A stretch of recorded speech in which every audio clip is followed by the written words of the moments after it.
Привет! Давно мы не слышали фразу «Путин, введи войска». Обычно предлагают российским фашистам убраться в свою страну и жить в рамках международно признанных границ. Но вот сейчас выступил с дельным предложением Рамзан Ахматович Кадыров.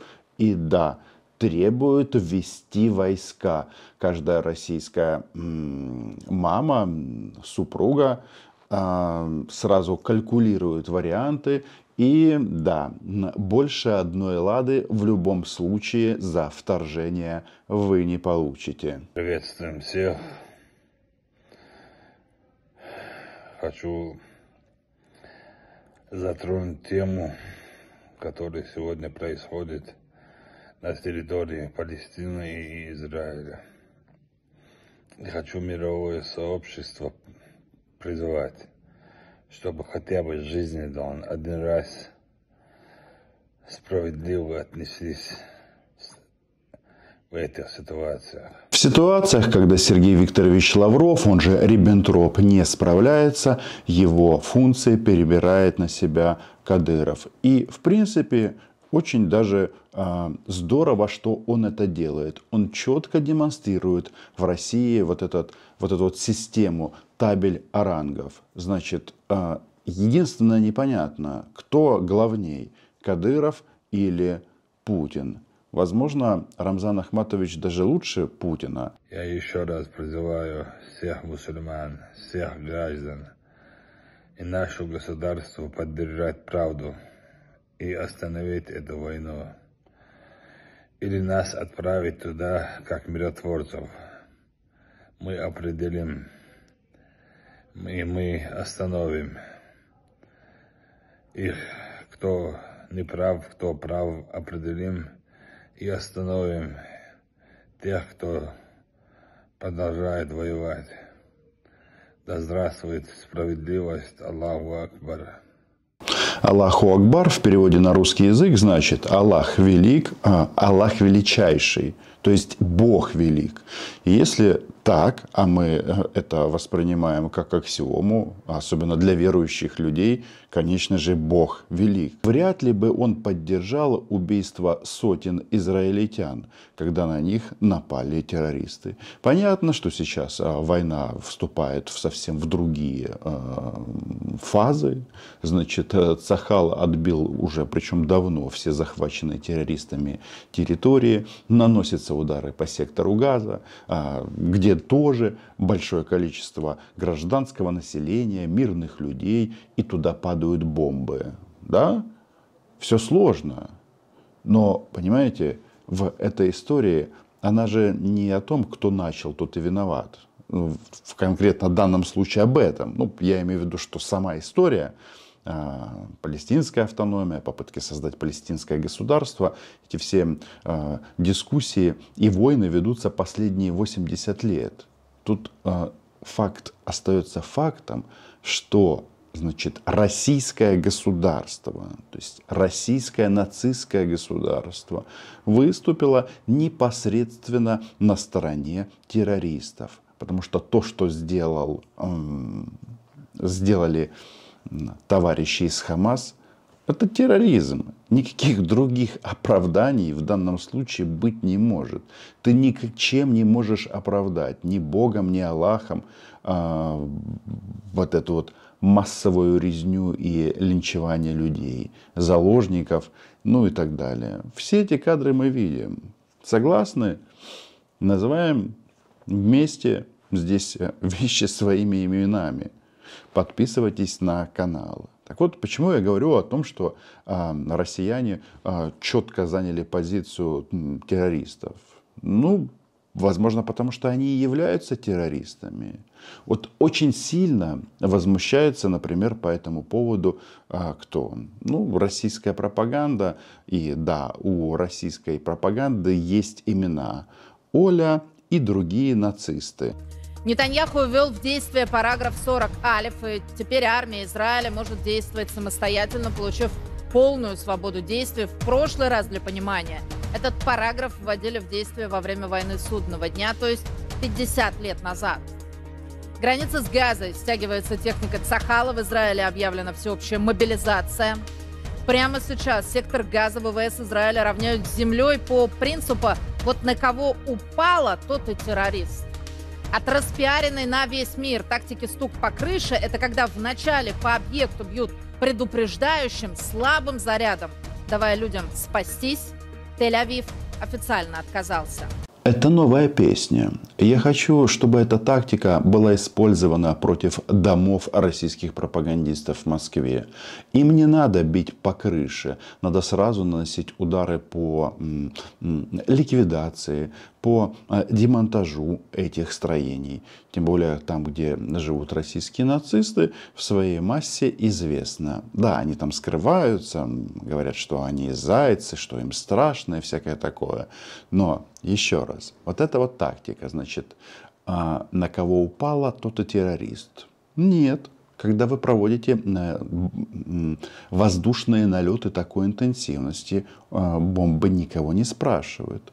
Значит, подобную тактику в современной истории Российская Федерация очень активно использовала в Сирии. Кого российская бомба убила? Тот и террорист. Но не только в Сирии. Они же этой тактикой гордятся. В организации, которая вызывала раньше уважение, теперь вызывает недоумение. Что нам говорит лысый член, постоянный член Совета Безопасности ООН насчет того, куда бьют российские ракеты? Как известно, в момент удара там проходили похороны одного из высокопоставленных украинских националистов. Это Небензя на глазах всего мира берет ответственность за террористический удар по селу Гроза Харьковской области. 52 погибших. Да? Значит, если они убили этих людей российским оружием, сделали это абсолютно осознанно, то тогда они террористы. Правильно? Что там с ударами по крыше Оли Скобеевой? Будем делать предупредительный стук или нет? Пишите в комментариях. Разумеется, в них участвовало множество его подельников, неонацистов. Не случайно на снимках, опубликованных в соцсетях сразу после удара, почти все тела на снимках принадлежат мужчинам призывного возраста. С такими ситуациями мы уже сталкивались не раз. Киевский режим заламывал руки по погибшим в результате ударов по гостиницам, общежитиям, кафе, магазинам и так далее. А потом появлялось большое количество некрологов, военных и иностранных наемников. Такое вот случайное совпадение. Не исключаем, что так же будет и с Грозой.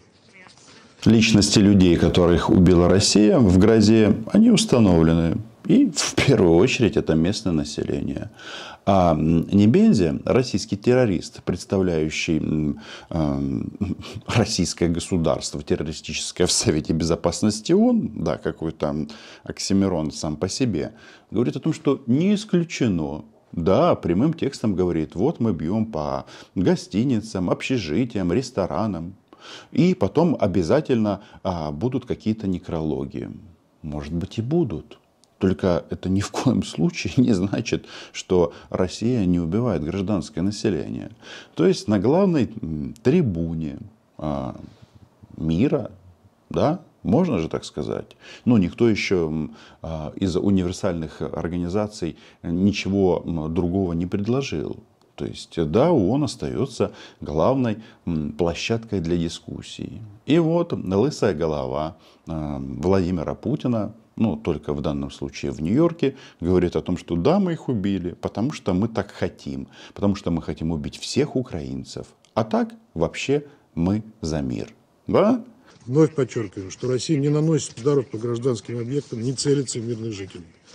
Наше высокоточное оружие применяется исключительно для уничтожения военного потенциала режима Зеленского и объектов к нему относящихся. И если для складирования боеприпасов и западной техники Украина использует зернохранилища и портовую инфраструктуру, значит, уничтожаться будут и они. В этой истории радует только одно, что западный мир после ужасов в Израиле начал осознавать, что идет тьма. И по факту, атаки на Украину, на Израиль Это все сообщающиеся сосуды. И вот, американские военные говорят о том, что нужно выделять военную помощь и Израилю, и Украине одновременно. Ну и из приятного, что сейчас обсуждаются суммы, которые будут выделены Украине на оружие для самозащиты. Ну, измеряются, или будет 50 миллиардов, или 100. Ну, то есть, после вот этого ужаса народ осознает, что все равно вот эта вот базовая опция защиты себя, она должна быть реализована. Это не предмет внутриполитических дискуссий или разговоров на тему «проголосуй за меня и будет тебе счастье». Если придут такие люди, о которых мы сейчас говорим, ну, во многих их будет представлять Владимир Путин, а лысая башка Небензя будет рассказывать, что мы их убиваем, потому что они очень плохие люди. Так вот, их нужно остановить силой оружия, террористов. А Россия — страна-террорист. Он же об этом прямо говорит. Значит, мы будем уничтожать зерновую инфраструктуру, потому что там Украина прячет западные системы поражения. Я когда это услышал, такой, слушайте, думаю, что-то подобное было. Так вот, чтобы вы понимали, откуда это. Это сюжетная линия с недавнего прошлого. Значит, 7 марта 2017 года, значит, в Гааге во время слушаний по иску Украины против России об ответственности за совершение актов терроризма, значит, что было заявлено российским государством. Его тогда представлял глава департамента по вопросам новых вызовов и угроз Илья Рогачев, нацист. Он сказал, что оккупационные администрации на захваченном Донбассе берут оружие, знаете откуда? Из шахт. Да, танки, артиллерию, РСЗО. И тогда, то есть 5 лет назад, у всех это вызвало недоумение. А теперь они это повторяют. Но только, соответственно, с противоположным знаком.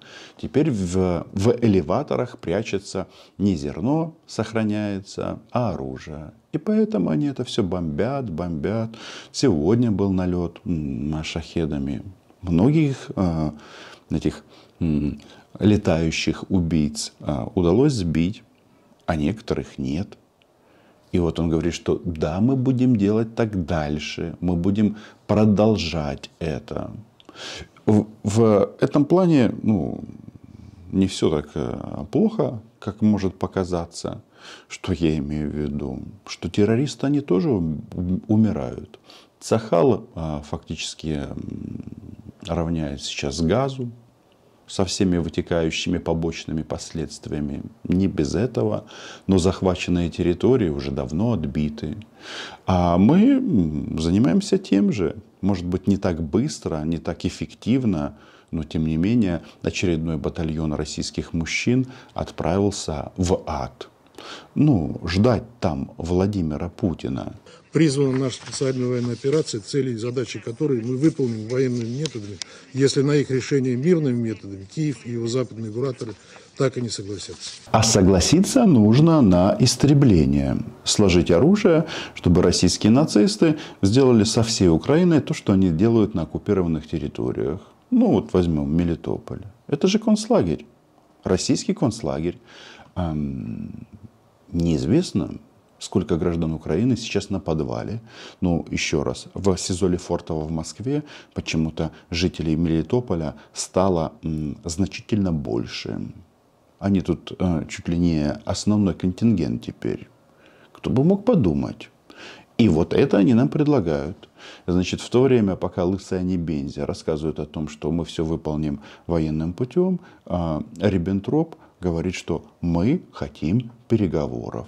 Мы рассказали о нынешнем положении дел в ситуации вокруг Украины, наше отношение к различным призывам начать переговоры.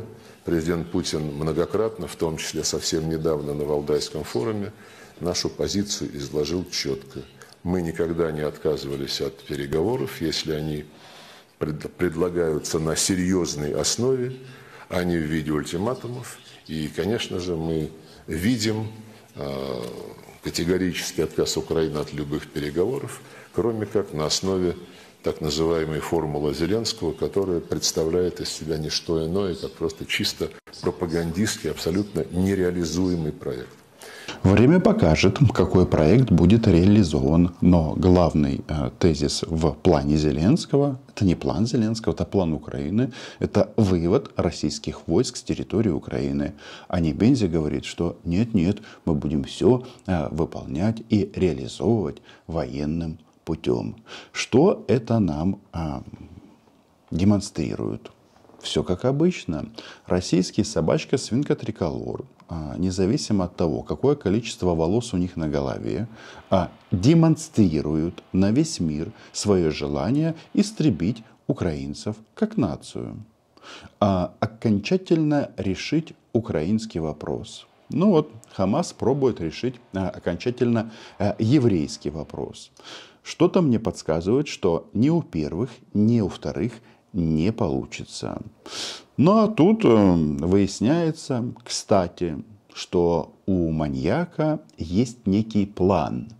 Да, не то, что все идет не по плану или по плану.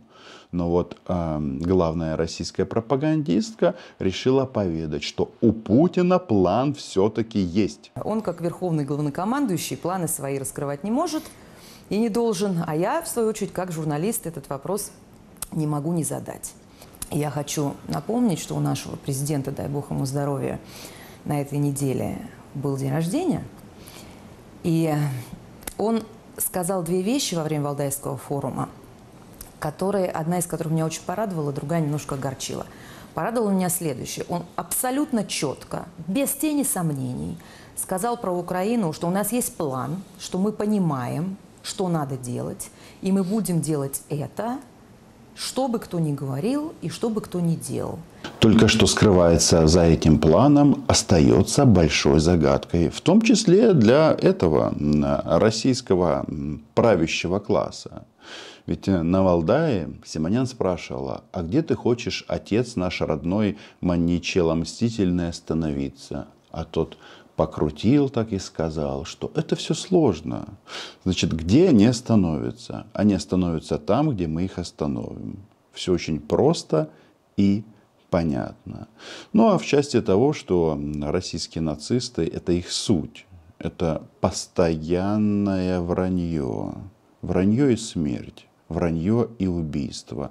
А вранье и фразы «это не мы». Нас вынудили, нас там нет. Ну и Маргарита, которая в табеле о рангах примерно на уровне Лаврова, тоже не отстает, не пасет задних в части вранья. Мне было очень неприятно на этой неделе, когда вдруг сотни СМИ распространили про меня полную чушь о том, что я призвала нанести ядерный удар над Сибирью. Послушайте, я 20 с лишним лет работаю в эфире, меня никто не мог заподозрить в том, что я сумасшедшая, и для деменции вроде мне как-то рановато, а для дебюта шизофрении вроде как-то поздновато. Разумеется, я ничего подобного не предлагала, не говорила, и говорить не могла, и теперь мне просто приходится судиться со всеми теми, кто этот фейк распространил, потому что это оскорбительно для меня и для тех людей, кто это услышал. В первую очередь для граждан Сибири. Уважаемые граждане Сибири, ничего такого я, естественно, не предлагала и не произносила. Родненькие, я понятия не имею, чем все это кончится. Опять же, я не сижу в высоких кабинетах в Генштабе, где бы то ни было. Но я просто анализирую. И анализирую я не вижу никакого этому конца, не исходя из того, что хотим мы, а исходя из того, что делают и будут делать они. Они заднюю не дадут, пока им не будет очень-очень-очень больно. Или пока они не поймут, что очень-очень-очень больно им станет через секунду, ну, например, сегодня. Если произвести в сотнях километрах на нашей же территории, где-нибудь над Сибирью, термоядерный взрыв, например, ядерный взрыв, то ничего не будет на Земле. Ничего такого страшного. Ни ядерной зимы, которую все боятся, ни чудовищной радиации, которая убьет всех вокруг, а кого не убьет, те умрут в течение 10 лет от онкологии. Этого ничего не будет. А что будет? Так это будет выведена из строя вся радиоэлектроника. Это всем показалось. А Маргариты Симонян там нет и не было. На самом-то деле, с большой вероятностью, российские нацисты в обозримом будущем будут качать вопрос использования ядерного оружия. И начнут с ядерных испытаний.